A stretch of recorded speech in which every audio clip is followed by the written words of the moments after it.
Bismillahirrahmanirrahim. Assalamualaikum warahmatullahi wabarakatuh. Perkenalkan, nama saya Dika Rahman, mahasiswa PPG dalam jabatan Batch 2 kategori 2 UIN Sunan Gunung Jati Bandung. Pada hari ini saya akan mengajar di kelas 9H dalam rangka uji kinerja UKM PPG tahun 2023. Selamat menyaksikan.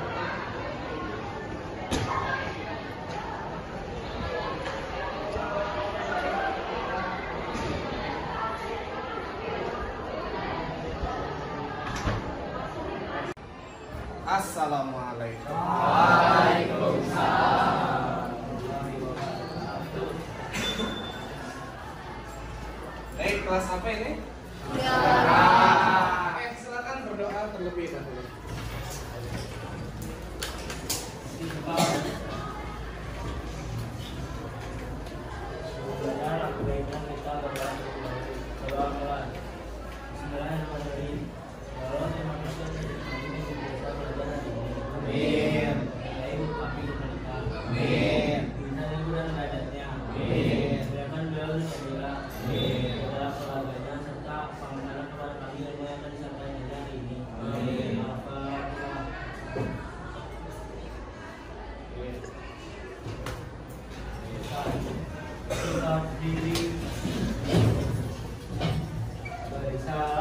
Assalamualaikum warahmatullahi wabarakatuh. Waalaikumsalam warahmatullahi wabarakatuh. Silakan duduk. Baik anak-anak, sebelum Bapak mulai pembelajaran hari ini, Kak Bapak akan menjelaskan terlebih dahulu. Agnia Maulida Husna ada.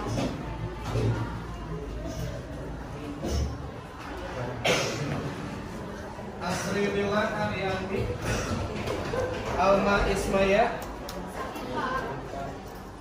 Annisa Rizky Ramadanti, Arifal Sanjaya, Ajis Kandari, Bilkis Khadijah Wahab, Darren Raihan, Dafa Rizky, Fahmi, Fioral Aurala, Hanif Bilal, Ilsa Sufia, Indira Kundari, Muhammad Rizky Syahputra, Muhammad Al-Ghifari, Muhammad Arfi Putra, Muhammad Ibnu. Baik, sebelum kita mulai pembelajaran, setelah kita tadi mengecek daftar hadir, Bapak akan sapa kalian dulu dengan yel-yel. Apa kabarnya hari ini? Alhamdulillah luar biasa. Allahu Akbar. Apa cita-citamu? Hidup mulia mati masuk surga. Are you ready? Yes, sir. Hadir, speak, yakin. Ya, tepuk tangan buat kita.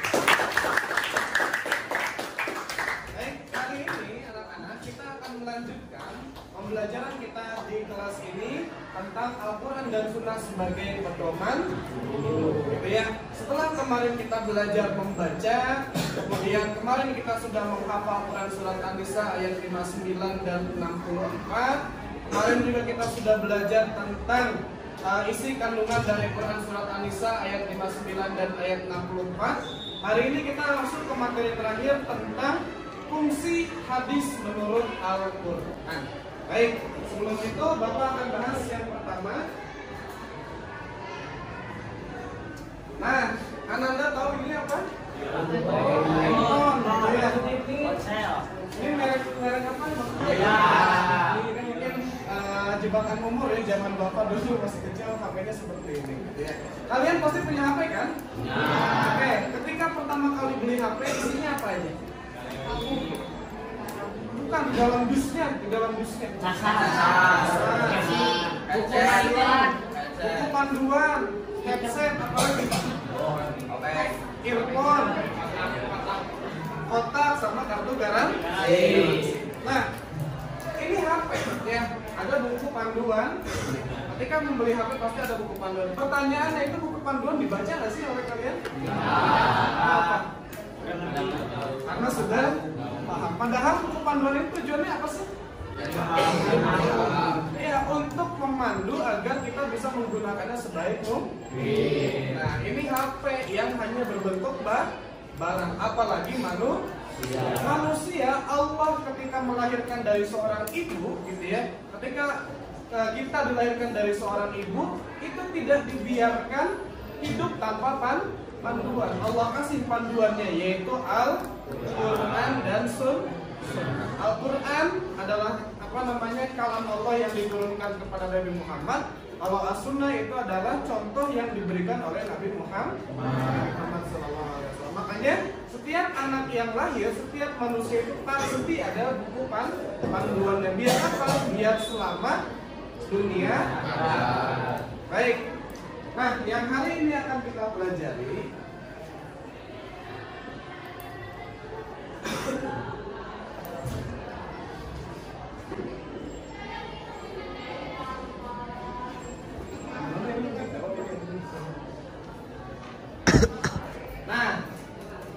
kalau kemarin kita sudah membaca Quran Surat An-Nisa, kemudian kemarin juga kita sudah menghafal Quran Surat An-Nisa dan An-Nahl ayat 64. Kemarin juga kita sudah mencari isi kandungannya.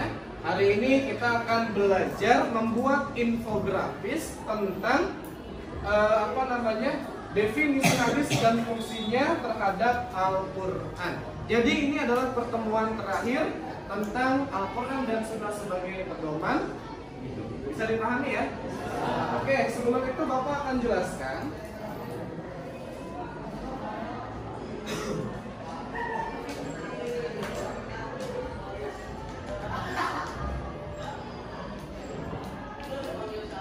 Oke, Bapak akan jelaskan yang pertama definisi Al-Quran. Kita pasti pernah membaca Al-Quran dan harusnya bukan pernah lagi, sampai hari ini kita terus membaca Al-Quran karena dia menjadi petunjuk pedoman hidup bagi kita. Ada yang tahu nggak Al-Quran itu artinya apa sih? Al-Quran. Al-Quran itu apa sih? Kitab suci. Apa lagi? Ayo. Kitab suci, pedoman hidup manusia. Bebas apa aja, apa lagi? Kalam Allah, firman Allah, atau wahyu Allah. Apalagi ada yang tahu nggak? Ya, kitab suci umat Islam. Ya. Nah, secara definisi atau secara istilah, Al-Quran itu artinya qoro'a yaqra'u Qur'anan, bacaan atau yang dibaca, atau kalam Allah atau firman Allah yang mengandung mukjizat. Mukjizat itu artinya dia menjadi sesuatu yang sangat menakjubkan. Kemudian diturunkan kepada para nabi dan rasul melalui Nabi Muhammad SAW melalui perantaraan malaikat Jibril, tertulis di dalam mushaf, diriwayatkan kepada kita secara mutawatir. Membacanya adalah ibadah, dimulai dari surat An-Nas, surat Al-Fatihah dan diakhiri dengan surat. Jadi gini maksudnya, Quran itu artinya yang pertama dia kalam Allah. Kalam Allah itu artinya apa sih? Ucapan Allah. Allah ingin memandu hambanya biar selamat dunia akhirat. Kemudian Quran itu adalah mukjizat. Ya, mukjizat itu artinya apa? Sebuah keajaiban, dan dia mukjizatnya sampai nanti hari kiamat tidak akan pernah berubah. Tidak ada di dalam agama manapun gitu ya, kitab suci yang dihafalkan dari sejak turunnya sampai hari ini oleh beberapa juta orang manusia. Gitu ya. Itu Al-Quran. Kemudian dalam penelitian pun semuanya berasal dari Al-Quran. Gitu ya. Jadi Al-Quran itu mukjizat. Kemudian diturunkan kepada Nabi, yaitu Nabi Muhammad SAW melalui perantaraan malaikat Jibril alaihissalam. Nah, kemudian ditulis di dalam mushaf. Jadi mushaf Al-Quran itu yang hari ini kita baca, gitu ya, mushafnya. Kemudian diriwayatkan kepada kita secara mutawatir. Mutawatir itu artinya semua orang tahu, tidak mungkin berbohong, dia tidak mungkin dimanipulasi. Membacanya adalah ibadah. Kita kalau baca Al-Quran ibadah nggak? Ya, jadi kalau baca Al-Quran satu huruf, Allah balas dengan 10 kebaikan. Dan dimulai dari surat Al-Fatihah, diakhiri dengan surat. Ini pengertian Al-Quran. Kemudian yang kedua, pengertian hadis. Nah, kalau hadis ini jamaknya adalah al-hadis atau hadisan dan al-hadisan, yang artinya baru atau al-jadid, gitu ya. Sedangkan menurut istilah artinya adalah segala perkataan, perbuatan dan segala takrir Nabi Muhammad SAW yang bersangkut paut dengan hukum. Ya, jadi segala hal yang Nabi contohkan, baik ucapannya, perbuatannya, persetujuannya, itu dinamakan hadis. Ya, jadi Nabi mencontohkan misalnya sholat. Kalian kalau membaca Quran, perintah sholat itu hanya satu. Misalnya gini, aqimis sholat, laksanakanlah sholat. Ada nggak rinciannya? Nggak ada. Yang ada itu adalah hanya perintahnya saja. Nah, di mana kita mendapatkan rinciannya? Di dalam hadis. Karena kata Nabi, "Shollu kama ra'aitumuni usolli." Sholatlah kalian sebagaimana kalian melihat aku sholat. Jadi kita kalau sholat mencontoh siapa? Jadi segala hal yang dicontohkan oleh Nabi, yang diucapkan oleh Nabi, dan yang disetujui oleh Nabi disebut dengan hadis. Nah, nanti ada istilah-istilah hadis, ada sunnah, ada hadis, ada obat, ada athar terakhir. Ini nanti menjadi tugas kalian. Kemudian bagaimana fungsinya juga, ini nanti kalian akan mencari bagaimana fungsi hadis terhadap Al-Quran. Ya, itu saja penjelasan sedikit dari Bapak. Selebihnya nanti kalian akan dibagi kelompok, gitu ya. Dibagi kelompok, kemudian membuat infografis, ya, atau bagan tentang fungsi hadis terhadap Al-Quran. Bisa? Bisa. Oke, ya. Oke, anak-anak sudah dibagi kelompok. Oke, silakan kerjakan sesuai dengan kelompoknya masing-masing ya. Nanti Bapak akan keliling barangkali tidak dipahami. Ya, silakan kerjakan.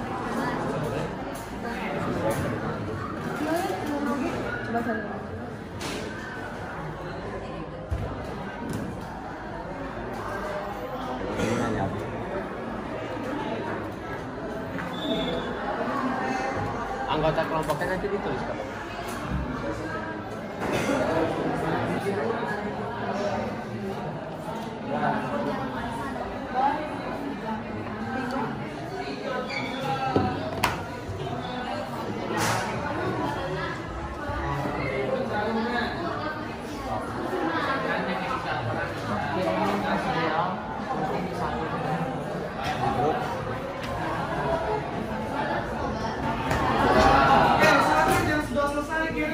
Kelas kalian, nanti kita akan presentasikan perwakilannya dua orang tiap kelompoknya. Baik, Pak. Ya.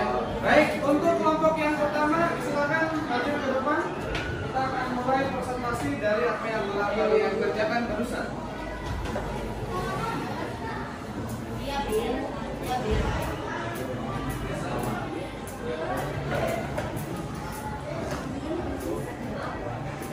Assalamualaikum warahmatullahi wabarakatuh.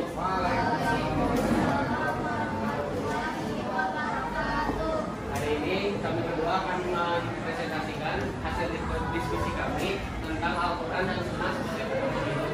Perkenalkan, nama saya Raihan Adila Nugroho.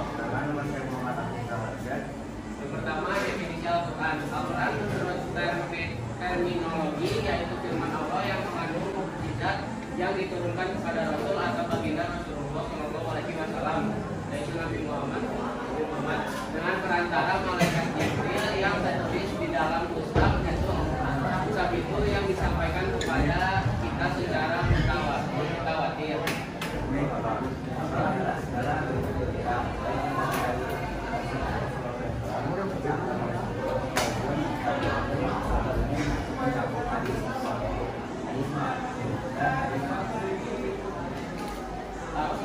Asal berarti bekas atau sisa sesuatu, nukilan atau yang dinukilkan.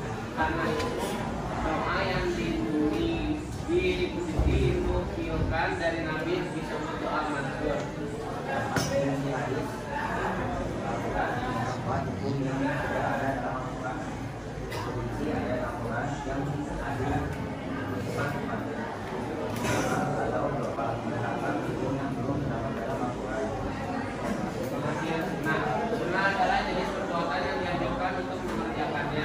Namun tidak termasuk dalam kategori yang fardu atau wajib.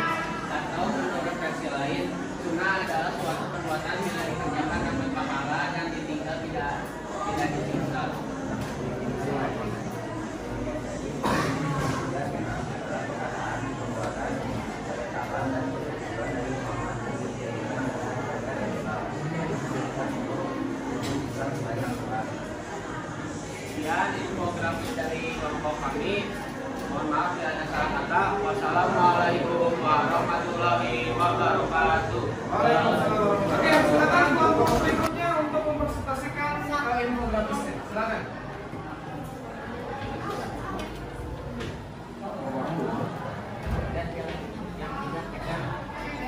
semua yang aksar semua anakku.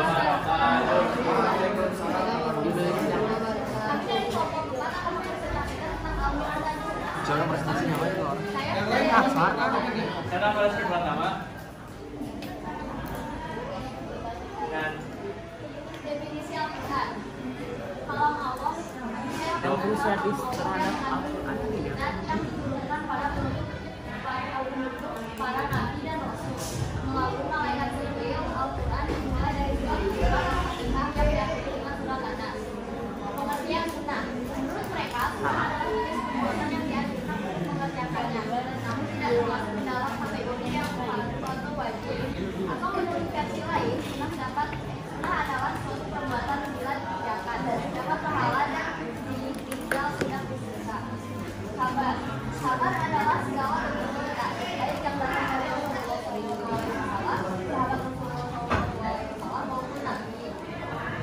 hadis disebut juga sunnah adalah perkataan, perbuatan, ketetapan, tujuan dari Muhammad yang dijadikan alasan syariat Islam. Atsar, pekat atau kisah sesuatu, nukilan atau yang dinukilkan karena itu doa yang dinukilkan dari Nabi disebut doa mansur. Bayan taslim, memberikan kepastian hukum bisa bersejarah dalam Al-Quran. 2. Bayan at-taslim, menetapkan atau memperkuat apa yang telah diterangkan dalam Al-Quran. 3. Bayan tafsir, memberikan perincian dan penafsiran terhadap ayat-ayat yang mutlak dan memberikan tafsir. Bayan al-nasdaq, membatalkan ketentuan terdahulu sebab ketentuan yang baru dianggap lebih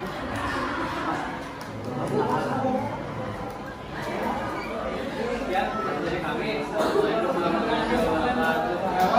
Silakan kelompok berikutnya. Assalamualaikum warahmatullahi wabarakatuh. Waalaikumsalam warahmatullahi wabarakatuh. Perkenalkan, kami dari kelompok 2. Nama saya Aminya. Nama saya Resna. Kami akan mempresentasikan KMM yang berjudul Al-Quran dan Sunnah sebagai pedoman hidup. Pertama, definisi Al-Quran. Al-Quran berasal dari bahasa Arab yaitu qiraah, yang berarti bacaan.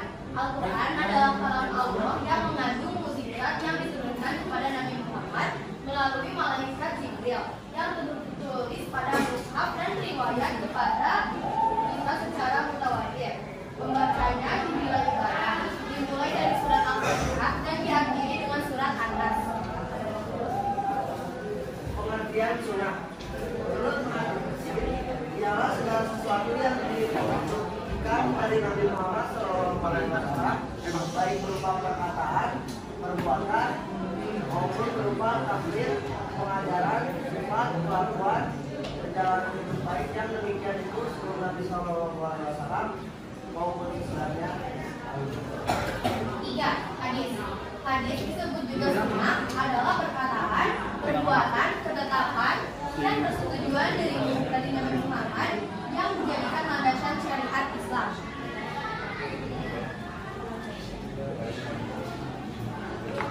Khobar adalah apa yang datang dari Nabi, baik yang marfu atau disandarkan kepada Nabi, maupun atau disandarkan kepada sahabat, maupun yang marfu disandarkan kepada tabi'in.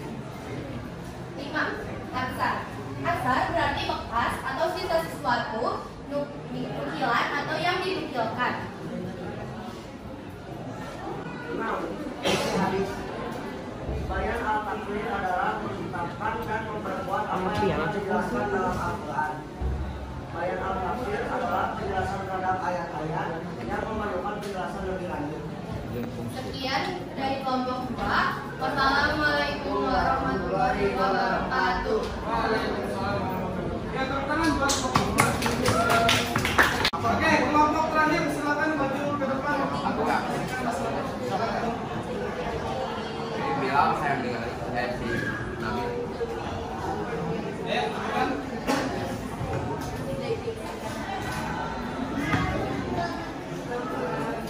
Kami dari kelompok 3 akan menjelaskan Al-Quran dan Sunnah sebagai pedoman hidup.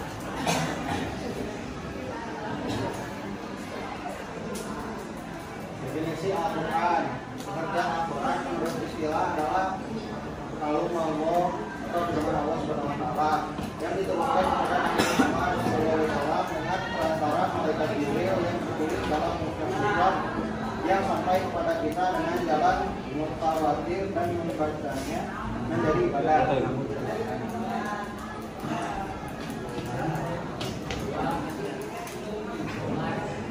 Menurut bahasa adalah warta atau berita yang disampaikan dari seseorang kepada orang lain. Sedangkan menurut istilah, kabar adalah segala bentuk berita baik yang datang dari Rasulullah SAW, kabar Rasulullah maupun tabi'in.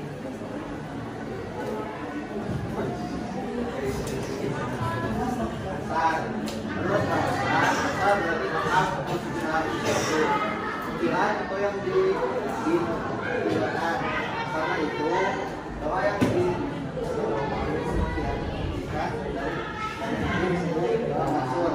Adapun menurut istilah ada ulama yang menyamakan pengertian aksar dengan hadis. Misalnya At-Tabari dia memakai kata aksar untuk apa yang datang dari Nabi. Fungsi hadis terhadap Al-Quran. Fungsi hadis terhadap Al-Quran adalah sebagai bayan dan hakiki, penjelasan dan pengumuman. Bagi Al-Quran baik sebagai bayan takdir, bayan tafsir,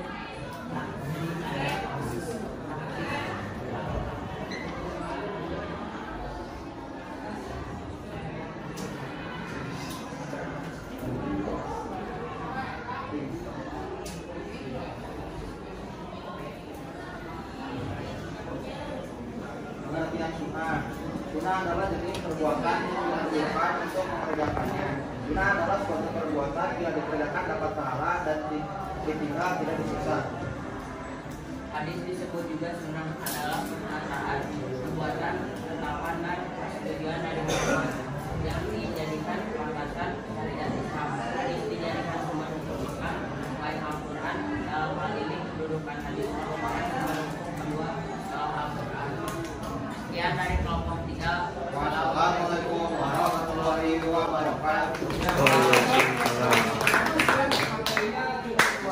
Baik, tepuk tangan buat kita semua.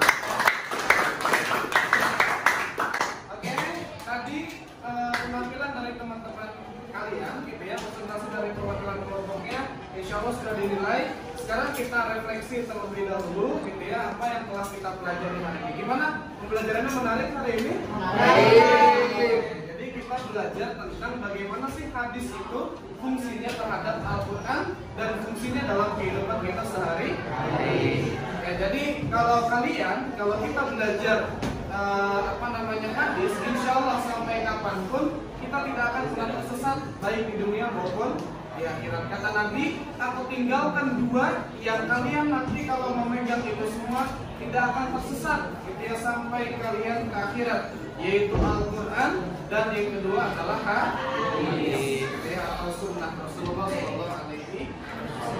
Baik, itu saja yang bisa Bapak sampaikan. Kita tutup pembelajaran kita pada pagi hari ini dengan bacaan hamdalah. Alhamdulillah. Doa kifaratul majelis, subhanakallahumma wa bihamdika asyhadu an la ilaha illa anta astaghfiruka wa atubu ilaik. Assalamualaikum warahmatullahi wabarakatuh. Waalaikumsalam warahmatullahi wabarakatuh.